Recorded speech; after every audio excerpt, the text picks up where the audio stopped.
Welcome back, guys. My name is Philip Flores. If you're new here, this channel is, well, lately it's been about Nikon. It's been a lot about the Nikon Z6 in particular, how it compares to the D750, a little bit with the D500. We're gonna dive a lot more into those subjects. But the first thing I really need to say here is that I'm sorry that I've been away for a little while. Something really terrible happened, and you know what? I'm just gonna let you see the clip. Yeah, let's just look at that real quick.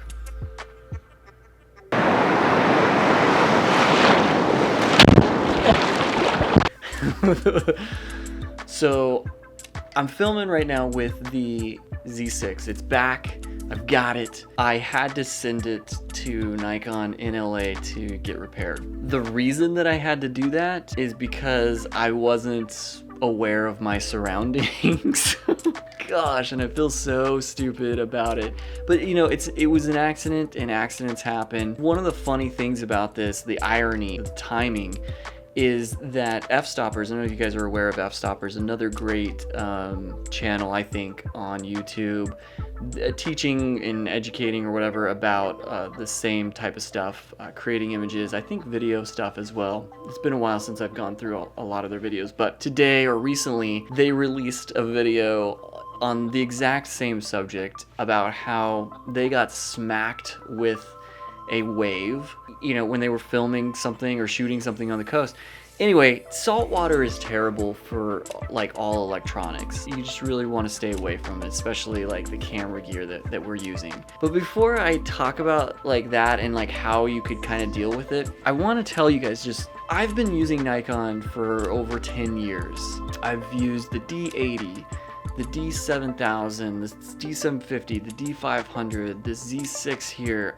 I've never once had a problem with any of my cameras as far as weather is concerned. I go out in the rain, I shoot in the snow, I like take pictures in waterfalls, and I've never had any issues, dust or moisture related, ever, at all, on any of my cameras. And I think that it's just worth noting because the weather sealing on these cameras, the prosumer and pro cameras especially, are just very high quality. And I personally believe that my Z6 would have actually survived, even knowing what I know about salt water and how it just slowly kills your device over the course of a year or more. I still believe that the camera would have been fine in this particular case had I not been recording with an off-camera mic.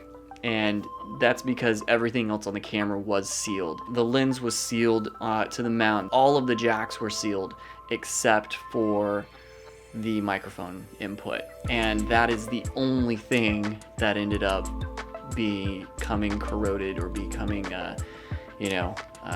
defective from this experience. And again, I think it's because all of the little latches and the doors and the seals are just really, really well made. And again, I just haven't had any bad experiences with the weather sealing with this brand. But yeah, that said, accidents happen. I think it's just funny, ironic that f-stoppers had a similar issue with their D850. In this case, the way that the Nikon Z6 is built, the main board is actually separated from the headphone and microphone jack. Like that has its own board. I believe, as far as I can understand the repair receipt, that was all that they replaced. That was all that was wrong with the camera that needed to be looked at and replaced.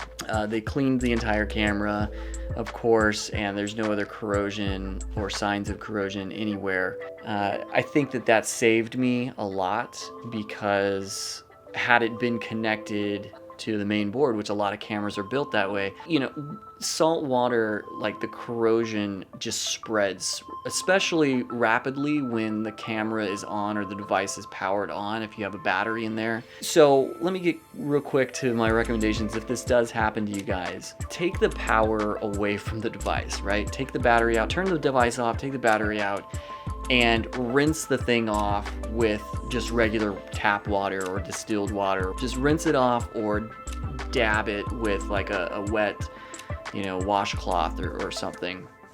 as quickly as you can.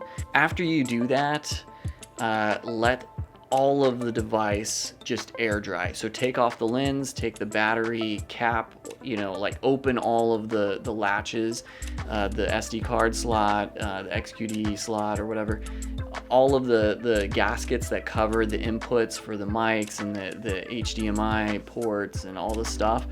Open all of those things and just let the camera sit for hours before you try it out again. That's what I did in this case, but it did take me, like, I'd say about 10 minutes to make my way back to where we were staying and to rinse it off and go through that process. After I did that, I would say a couple hours, I booted up the camera and every single thing tested out fine. I tested all sorts of things, frame rates and just everything that I could. And even the headphone jack worked perfectly fine. But the mic jack, which was the only thing open during this experience, that was intermittent. So it would work, but it would cut out, and then it would come back and it would cut out. In fact, the built-in microphone worked perfectly fine on the camera, but I hate the built-in mics on these cameras. I decided, all right, I'm gonna send it, get it professionally cleaned, and get it back, see if that's enough. And it wasn't. It was still occurring, and so I decided to send it into Nikon. And they fixed it, and it didn't take too long. I'd say it took about a month to go through that entire process, and it cost me just under $800 to do that repair. Nikon will not cover you for anything damage related that has anything to do with salt water being the culprit. So they cleaned everything, and now it's working great, and I love it. It's great. It's awesome. I mean, that's probably this whole video. Oh gosh. One thing I want to quickly reiterate is please and thank you pretty much for all the conversation in the videos that I'm making for you guys lately. You guys are super kind, and you're totally fearless as far as asking any questions about what I'm talking about.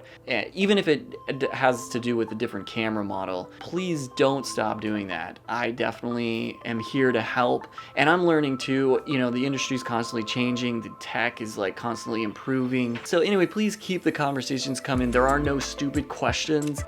It's not a waste of my time, and I'm definitely trying to make time each week, maybe even each day as the questions come in or whatever, to respond and get back to you as soon as possible in specific. I'm super excited to make some more videos. In specific, we're going to be comparing the Z6 to the D500 and D750 a little bit more. You guys have had some great questions, so expect some videos concerning those questions very soon. Thank you so much for watching. I will catch you next time.